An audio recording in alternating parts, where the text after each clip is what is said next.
Hello Virgo, Sun, Moon, Rising, and Venus signs. Kamusta kayo? Sana po ay nasa mabuti kayong kalagayan.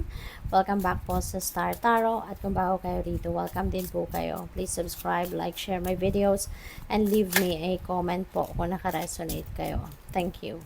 So yung first message po ninyo is strength. And we have Two of Wands. Ayan. So, Two of Wands is about planning. No? This is about planning. This is about opportunities, no, na dumadating na or dumating na habang kayo ay nagpaplano. Kaya nakatangkirit siya rito kasi super excited na siya.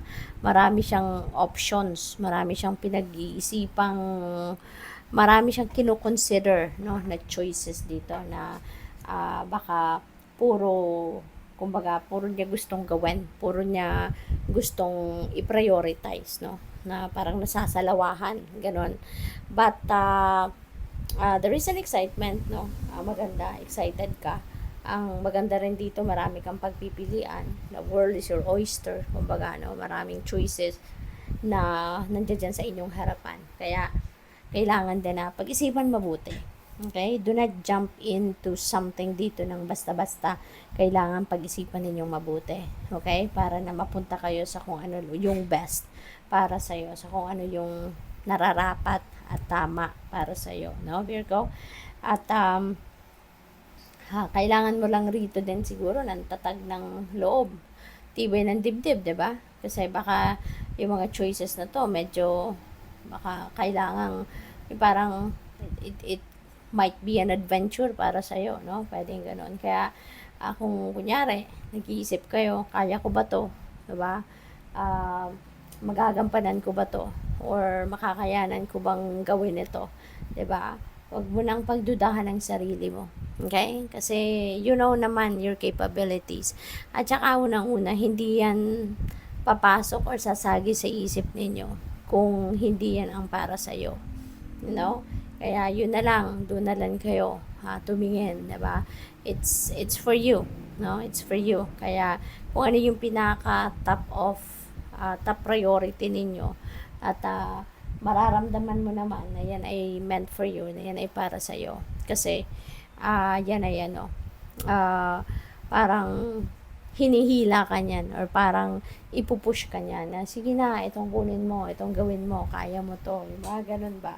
You know, kaya kailangan din na kapag nagde-decision tayo, kailangang makikinig tayo sa ating intuition. Importante na makikinig tayo sa ating intuition. Kasi our intuition is our divine guidance. No? Yan ay parte ng, or I mean, yan ay gabay sa atin ng universe, no? At dadalhin tayo ng universe sa kung saan tayo dapat or anong best para sa atin, 'di ba?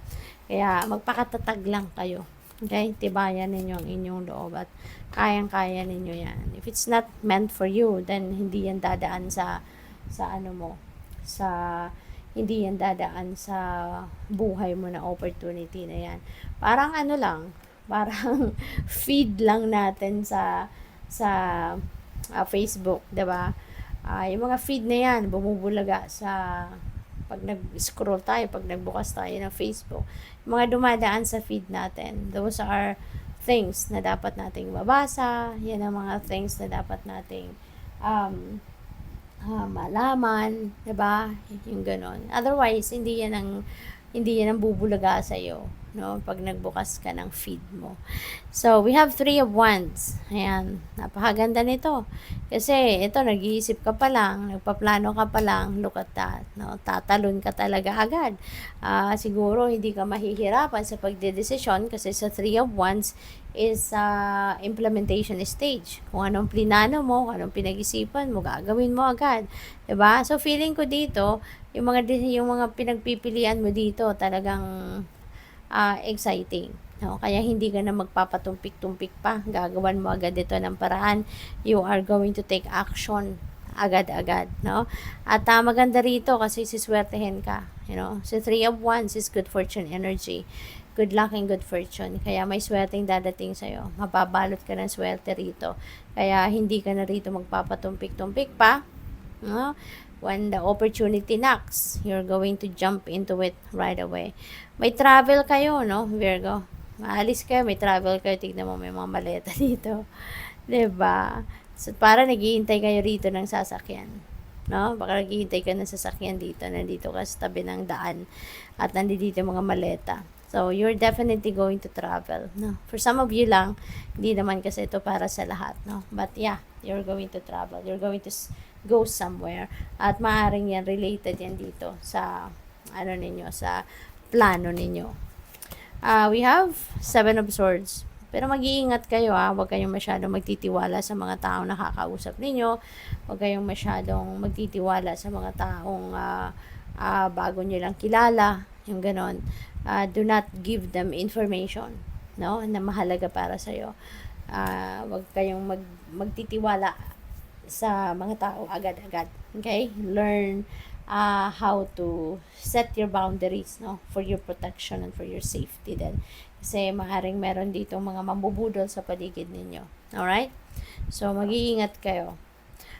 Do not share with those people, new people around you na mga sensitive issues, o sensitive na mga mensahe or detalye sa'yo at saka mga ano ninyo, mga addresses ninyo, telepono ninyo, ano pa ba, kung ano-ano mahalaga.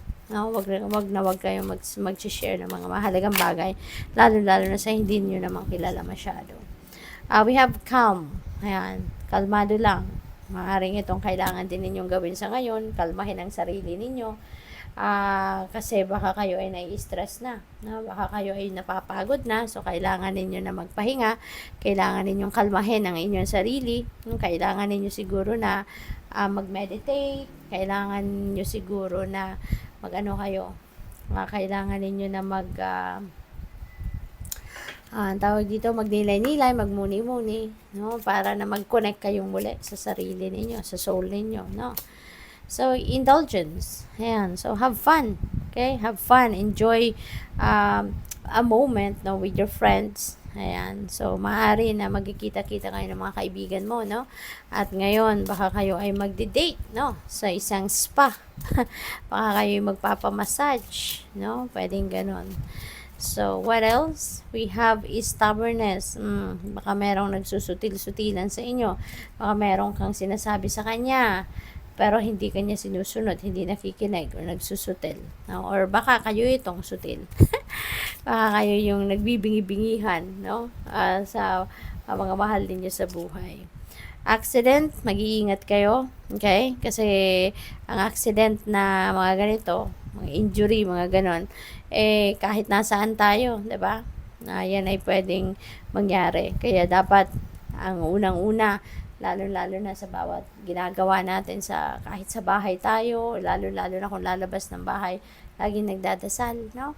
Always ask for your protection and safety para lagi tayong safe, lagi tayong babantayan, no, ni Archangel Michael at ng ating mga guardian angels at magdadasal tayo sa Panginoon lagi at para iiwas tayo sa mga ganitong klase. At saka isa pa, kahit sa loob ng bahay, 'di ba? Kahit sa loob ng bahay, pwede kang magkasugat, 'di ba? Kahit nagluluto ka, pwede kang matalsikan ng mainit na mantika or naghihiwa ka ng kung ano man lulutuin mo, pwedeng, 'di ba? Pwede kang masugatan. Yung mga ganong bagay, no? So mag-iingat, okay? Laging may presence of mind at saka yun nga pinakamahalaga, laging nagdadasal. Okay? So, ayan. Tignan natin kung ano pa ang mga mensahe para sa iyo. Final message ni Virgo. We have angel number 0909. New beginnings. Wow. So, meron kayong sisimulang bago. No? That could be related to this Three of Wands. Kasi yung plano ninyo, no? I-implement nyo na, gagawin nyo na, sisimulan nyo ng isa katuparan yan. So, definitely, there is a new beginning. coming your way. May mga oportunidad na paparating, meron din kayong mga accomplishments. So, there's a lot of movement, no? Maraming galawan, maraming trabaho, maraming pagkakabisihan kayo. Sabi dito, look out for an opportunity that might be a game changer. Wow. So, that could change the course of your life. Kung ano man ang opportunity na pwedeng dumating. You are completing something major. Great accomplishment ito. It feels good to level up. Close the old chapter and your adventure will unravel. Yeah. So, kapag may nagtatapos talaga, meron magsisimula, diba? So, ngayon, you're going to finish up something. Meron kang maakmay, meron kang accomplishment dito. Kaya may panibago na ganap na sisimula naman kayo. Panibagong endeavor. Good luck. Thank you for watching. Love and light. Namaste.